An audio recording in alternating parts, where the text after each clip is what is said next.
Hey, salut à tous, c'est Clem. J'espère que vous allez tous et toutes très bien. Moi, ça va super comme d'habitude et aujourd'hui, on se retrouve donc pour mon deuxième bilan lecture. Aujourd'hui, c'est la deuxième fois que je retourne cette vidéo. Donc voilà, je vais apporter quelques améliorations. Logiquement, je vais pas refaire une vidéo pour en refaire une, tout simplement. Avant de commencer, je vais vous faire une petite vue d'ensemble de tout ce que j'ai lu ce mois-ci et de ce que je vais apporter comme spécificité à mes bilans lecture et notamment ce qui va arriver prochainement sur la chaîne. C'est parti, on enchaîne avec la vue d'ensemble.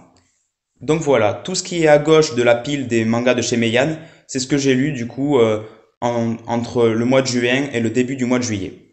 Cette pile du coup de mangas de chez Meian avec du Kingdom, du tome 6 au tome 14 et le tome 6 de Grand Blue, c'est ce que j'ai commencé à lire ou que je vais continuer à lire et que je vous présenterai donc dans un bilan lecture spécial Meian. Ben oui, hein, je parle de Meian, j'en dis que du bien sur ma chaîne et il faut concrétiser ça en mettant un peu ma patte sur les bilans lecture et en apportant peut-être quelque chose au bilan lecture, en apportant peut-être aussi encore un peu plus de visibilité à cette maison d'édition qui en mérite énormément. Et donc aujourd'hui, on va se concentrer sur ces trois petites piles. Donc ici, à gauche, nous avons les séries continuées. Au fond, nous avons du coup les séries terminées. Il y en a deux. 5 séries continuées. Et il y a 3 découvertes, donc 3 nouveaux titres que j'ai découverts ce mois-ci et sur la fin du mois de juin, on va dire le mi-juin. Voilà. Donc en tout cas, j'espère que ça va vous plaire. On va commencer avec les séries terminées. Puis nous verrons les séries continuées et enfin les séries découvertes, voilà les découvertes. Et n'hésitez pas à me dire en commentaire s'il y a des titres que vous me conseillez de découvrir un jour ou l'autre. Notamment aussi à ce propos, je vais sortir juste après cette vidéo un top, mes prochaines lectures, enfin mes prochains achats. Je ferai un top 10 mangas à continuer, au niveau des achats, et aussi un top 10 des mangas à découvrir. Donc voilà, ça se passe en commentaire si vous voulez me proposer des mangas à découvrir. Ça pourra peut-être me faire changer du coup entre-temps le classement que je tiens à jour continuellement, puisque voilà, il y a tout plein de vidéos qui me donnent envie de découvrir certains titres, d'autres qui me déconseillent plus ou moins de me diriger vers ces séries. Mais voilà, c'est pas le sujet d'aujourd'hui. Aujourd'hui, on est là pour le bilan lecture, donc le deuxième sur la chaîne. Et c'est vrai que je prends un grand plaisir à tourner ce type de vidéo. Voilà, c'est sans prise de tête. J'espère que ça va vous plaire. Si ce type de contenu vous plaît, n'hésitez pas à vous abonner et à liker, ça me ferait super plaisir. Voilà, puisqu'on s'approche du coup des 500 abonnés et ce serait incroyable de les passer avant la fin de l'été. Déjà, si on peut passer les 400 sur cette vidéo, franchement, félicitations, ce serait top. C'est déjà un grand pas, je trouve. Voilà, merci à vous. Et puis, sans plus attendre, on est parti du coup avec les séries terminées. Allez, on est parti avec The Promised Neverland, donc du tome 18 au tome 20. Voilà, le tome 20 étant le dernier tome de la série.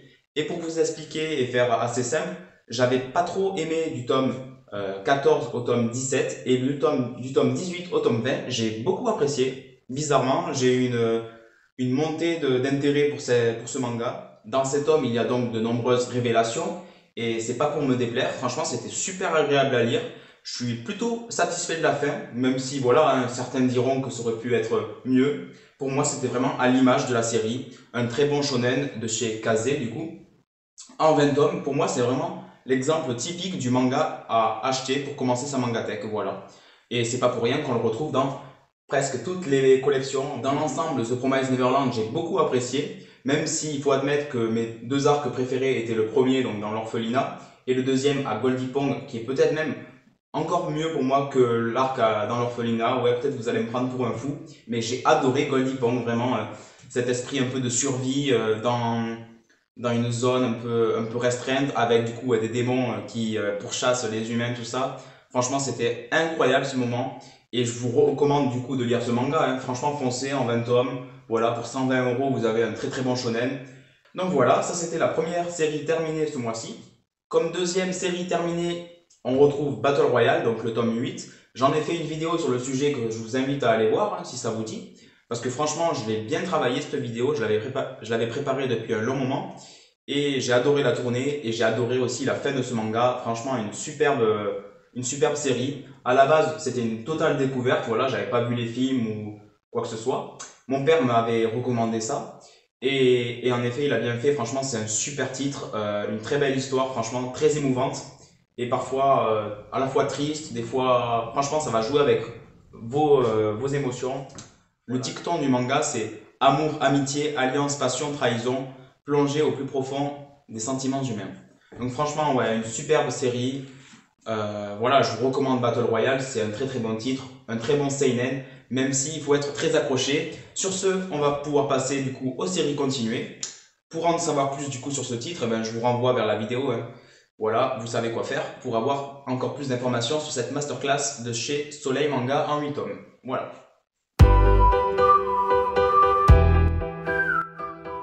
Comme première série terminée, nous retrouvons 100 Bucket List of the Dead, donc un très très bon shonen de Haru Aso aux éditions Kana, du coup leur catalogue Big Kana que j'apprécie énormément.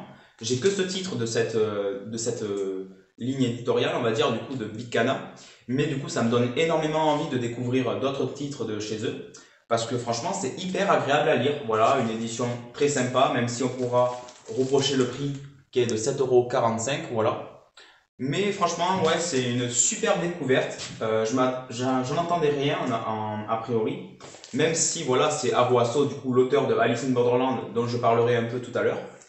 Et c'est un très très bon shonen qui parle notamment du thème de l'apocalypse zombie, mais aussi du burn-out au travail. Et ça, c'est super intéressant. C'est-à-dire que ça va critiquer un peu l'organisation du travail, les chefs notamment, les patrons qui sont des fois un peu très exigeants, notamment dans les sociétés esclavagistes. Voilà. Vous en apprendrez beaucoup de par le manga. La réflexion est quand même très intéressante par moment, même si voilà, ça reste une lecture popcorn, comme le dirait l'ami authentique. On va enchaîner maintenant avec un manga très popcorn, très shonen, très caricatural, très testostérone avec le Kengan Ashura, ce combat. Et c'est pour moi une des meilleures lectures popcorn que j'ai pu lire, voilà. Donc je vous recommande fortement ce titre. Pour moi, c'est vraiment la série parfaite pour découvrir l'auteur, ou tout simplement une lecture parfaite pour cet été. Voilà. Bucket List of the Dead, c'est validé, tellement validé. J'en ai même fait un post sur Instagram, donc je vous invite à me suivre sur Instagram, c'est Sena-Clément. Voilà, je me fais de plus en plus de plaisir à faire des posts. Et j'en ai notamment fait un sur Bucket List of the Dead, un autre sur Grand Blue récemment. Donc voilà, n'hésitez pas à me suivre, ça me ferait extrêmement plaisir. Et vous ne raterez pas du coup toutes les différentes reviews manga, les annonces de vidéos ou autres, voilà, ou autres types de contenu. C'est vrai que sur Instagram, je suis plutôt actif, donc n'hésitez pas à me suivre. Tant qu'on y est, n'hésitez pas à rejoindre le serveur Discord, le lien est en description et ça me ferait super plaisir que vous le rejoigniez. On est plus de 80 membres maintenant, ça commence à faire. Franchement, merci à vous. Je pensais pas que ça allait autant marcher, qu'il allait avoir autant d'engouement autour de mes projets. Franchement, ça me fait trop plaisir. Et si vous voulez discuter avec moi et tous les autres youtubeurs qui m'apportent leur soutien, qui me suivent depuis un moment, ben, n'hésitez pas. Le lien sera en description et c'est avec grand plaisir qu'on passera de bons moments, hein. Vous pouvez demander aux autres, franchement, je kiffe le Discord, même si je suis un peu moins actif ces derniers temps, de par mon job d'été du coup.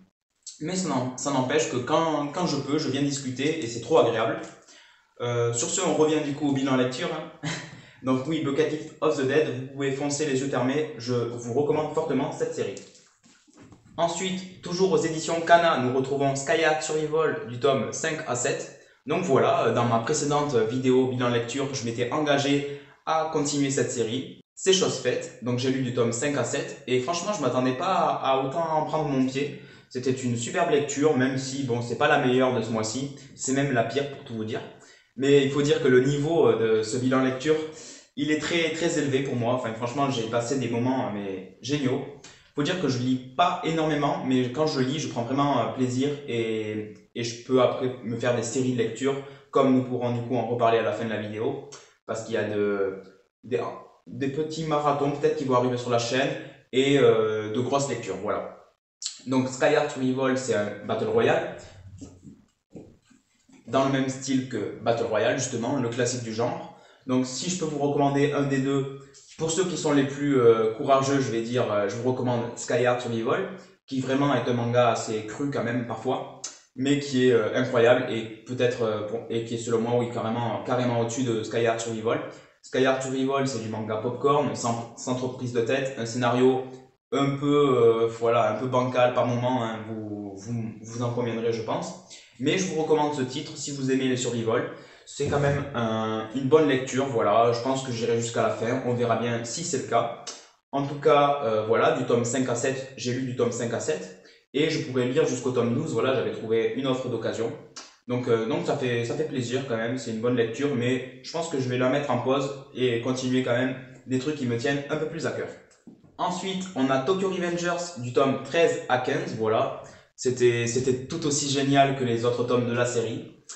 Même si, oui, voilà, je commence quand même à avoir un peu ce petit doute à la fin du tome 15. Est-ce que ça va pas être trop long? J'espère que ça va pas justement l'être. Voilà, pour moi, maximum 30 tomes, Tokyo Revengers. Après, franchement, bon, faudra voir si s'il y a des rebondissements, du mystère encore un peu plus qui viennent s'installer. Mais sinon, toujours des personnages géniaux, voilà, franchement, eux deux là, c'est des cracks, hein, franchement. Pour ceux qui ont lu le manga, vous en conviendrez. C'est une superbe histoire, j'adore les personnages, j'adore le scénario, même si des fois il est un peu répétitif, mais c'est un peu l'essence du manga. Si vous voulez un manga qui traite du furio, voilà, le genre du coup des délinquants au Japon, du coup une amitié omniprésente, des personnages ultra attachants, puis tout ça donc dans le contexte de voyage temporel, ce qui est ultra pertinent je trouve. Et c'est pour moi un super furio pour commencer du coup ce genre de manga. Et vous inquiétez pas, hein, j'adore Tokyo Revengers, mais peut-être qu'il n'empêche que je vais encore plus apprécier du coup les classiques du genre furio, à savoir par exemple Ruko Denashi Blues, ou encore Rookies, ou encore Young GTO qu'on m'a énormément recommandé et je pense que c'est ce par quoi je vais commencer. Sur ce, oui, Tokyo Revengers, je vous le recommande fortement. Et on va pouvoir passer à l'avant-dernière suite de série. Donc voilà, on est parti. Ensuite, on a Alice in Borderland, le tome 3 et le tome 4. Voilà. Donc une édition de chez Delcourt Tonkam que j'apprécie pas mal, même si je pense qu'ils auraient pu faire mieux. Une édition pas si simple à trouver, en 18 tomes. Voilà, je les ai trouvés d'occasion, les 7 premiers tomes, j'en suis ravi. Mais maintenant, il me tarde juste une chose, c'est de trouver la suite. Surtout d'occasion si possible, parce que voilà, j'ai pas envie de me ruiner non plus. Et c'est une superbe lecture, même si, bon, je trouve quand même que par plusieurs facettes, l'animé, donc la série Netflix, rend un peu plus beau le manga quand même. Par moment, par exemple, dans le tome 3, il y a une scène iconique du manga, et on le ressent plus la tristesse dans l'animé, enfin du moins c'est peut-être ma perception, après avoir vu je ne sais combien de fois l'animé, donc peut-être que c'est pour ça que je n'ai pas aussi été aussi touché. Mais franchement, dans l'ensemble, c'est une superbe lecture, des dessins assez spéciaux, mais une fois qu'on s'y fait, on kiffe, franchement, c'est pas dérangeant, même si je trouve que du coup dans Bucket List of the Dead, le même auteur du coup Haru Aso, comme dans Bucket List of the Dead, il y avait un scénariste à part, et bien on le sent un peu et c'est plus agréable à suivre que là c'est du coup il fait à la fois scénariste et dessinateur dans Alice in Borderland à Aso, mais il n'empêche que c'est une très grosse réussite pour ma part selon moi et je vais lire la suite très prochainement, ça c'est sûr, même si ce n'est pas non plus ma priorité immédiate. Voilà, je connais déjà à peu près les premiers arcs. Par contre, ce qui me tarde énormément de découvrir, c'est la suite du manga, du coup, ce qu'on n'a pas vu en animé. Même si la saison 2 arrive en décembre sur Netflix. En fait, si vous n'avez pas vu la première saison, je vous recommande vivement d'aller la voir, pour pas perdre trop de temps une fois que la saison 2 sera sortie, parce que franchement, vous allez dévorer les épisodes. C'est génial. Franchement, Alice in Borderland, si vous connaissez pas, allez vous renseigner. C'est un très très bon shonen, même si pour moi, ça se rapproche plus du seinen.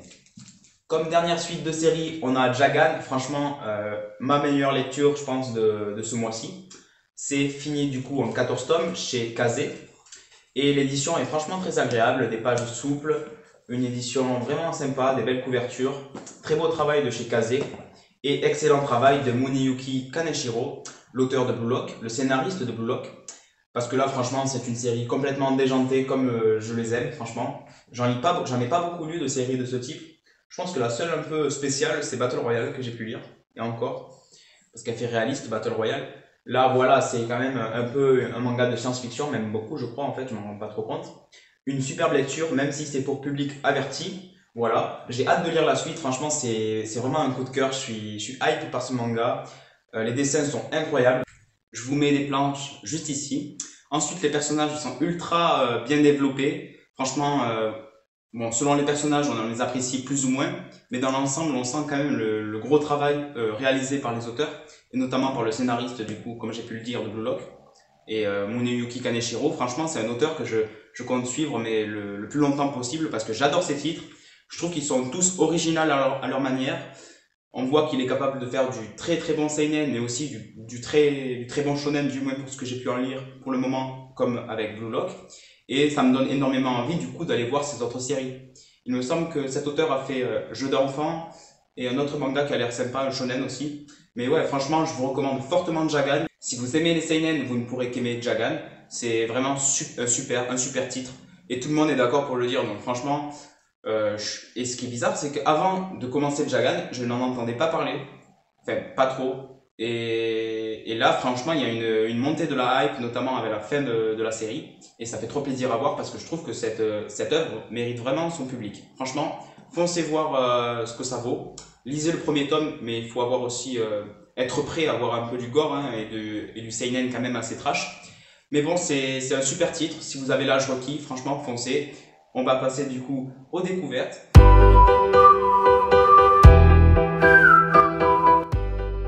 En première découverte, on a 22-26 de Tatsuki Fujimoto, donc les one-shots qu'il a écrits entre ses 22 et 26 ans. J'avais pu lire 21-26 dans le premier bilan lecture et j'avais énormément apprécié. Celui-là, j'étais un peu plus sceptique, mais la dernière histoire, il me semble, il y a deux histoires qui sont vraiment super intéressantes et je les trouve plus profondes, ces histoires, même si c'est pas celles qui reflètent le mieux les œuvres de Tatsuki Fujimoto. On retrouve un peu moins ce côté foufou. À part dans la prophétie de Nayuta, je crois qu'elle s'appelle, ce recueil, qui était génial. Mais je vous le recommande si vous adorez le travail de Tatsuki Fujimoto. Si vous aimez, si vous avez adoré Chainsaw Man, ben, ces recueils d'histoires sont faits pour vous. Hein. C'est pour voir d'où vient Tatsuki Fujimoto, d'où vient son talent inné, on va dire. Et franchement, c'était génial. Bon, maintenant, j'attends qu'une chose, c'est la deuxième partie de Chainsaw Man. Et je pense, dites-moi en commentaire si pour vous, Fire Punch est un incontournable, parce que j'ai le premier tome. Ben, pourquoi pas m'y mettre un jour ou l'autre, hein, voilà. Les commentaires sont faits pour ça. Et puis voilà, une très très bonne lecture, c'est sympa, mais c'était clairement pas la meilleure. Voilà, bien qu'il y ait 200 pages et que c'est du Fujimoto, donc j'en ai eu pour mon argent, voilà, je tenais à le dire. Et puis on va pouvoir passer à l'avant-dernière lecture de ce mois-ci. Il s'agit de Manchuria Opium Squad, qui était vraiment un énorme coup de cœur. J'en ai fait un post Instagram et ça en dit beaucoup sur la qualité de l'œuvre. Voilà, c'est un super seinen de chez Vega Dupuis. En fait, Vega Dupuis, ils n'ont pas beaucoup de séries, enfin du moins que je connais. Et le peu que j'en entends, c'est que du bien. Il y a Peleliu, il y a Genesis qui a l'air incroyable. Franchement, j'ai trop hâte de le tester. J'ai un ami à moi qui a pu le faire et il m'a donné quand même de bons retours. Donc j'ai hâte de voir ce que ça vaut. Sinon, pour Manchuria Opium Squad, c'est validé. Je vais prendre la suite dès que possible. Mon père a adoré également. C'est vraiment un manga réaliste, un seinen qui se passe du coup en Mandchourie, qui va traiter du thème assez sombre de l'opium et qui faisait des ravages à l'époque, voilà. Et ce que je peux vous dire, c'est que rien n'a moins de valeur en Mandchourie que la vie humaine. Et je vous invite quand même à aller voir mon post Instagram parce que je le trouve vraiment sympa. J'ai eu que des bons retours et j'ai fait un nouveau format du coup de post Instagram, de review manga. Et je suis content du rendu, donc n'hésitez pas à aller voir, ça me ferait super plaisir. En dernière lecture, on retrouve Neon Genesis Perfect Evangelion, tome 1, voilà. Une superbe édition, des pages couleurs, voilà. Franchement, un super travail. Vous avez même un ex-libris que voici. Et franchement, ouais, un papier glacé, une superbe édition pour un super manga. Voilà, c'était une superbe lecture. Je vous renvoie également vers mon post Instagram pour en apprendre plus. Mais voilà, j'ai adoré ma lecture. C'est du shonen à l'ancienne, hein, années 90-2000. J'ai passé un agréable moment et j'ai hâte de lire la suite. Donc voilà, j'espère que la vidéo vous a plu. Si c'est le cas, n'hésitez pas à vous abonner et à liker, ça me ferait super plaisir. Et puis on se retrouve très bientôt pour un bilan lecture Meian. Allez, à la prochaine, c'était Clem, ciao!